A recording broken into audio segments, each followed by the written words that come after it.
ভাইয়া,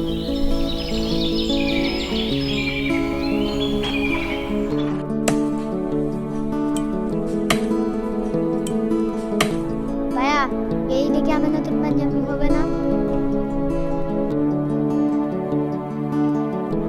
কি করব এখন? ছোট ভাই একটা আবদার করছে, আর এত টাকা আমার কাছে নাই যে আমি আবদারটা পূর্ণ করব।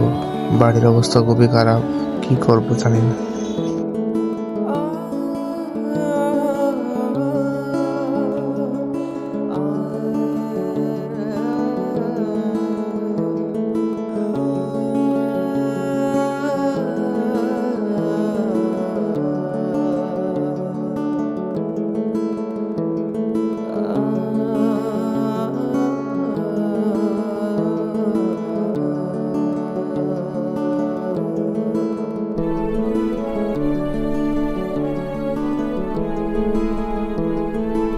থ্যাংক ইউ ভাইয়া।